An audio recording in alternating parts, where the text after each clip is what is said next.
yeah. So inalis ko lang yung rep, switch ng rep sa condo at saka yung syempre yung ano na rin yung sa ilaw, sa tubig para walang babayaran, pati yung PLDT. So wala na, lahat close na. So ngayon pabalik tayo ng Cagayan. And we'll see what happened. May palibre sila sa Cagayan, so aabangan natin yon. So ito yung view dito.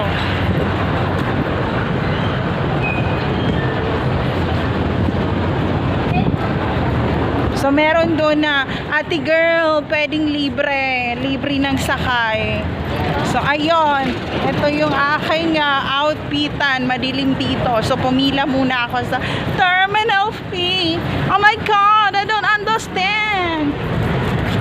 So ayun, ito yung view dito.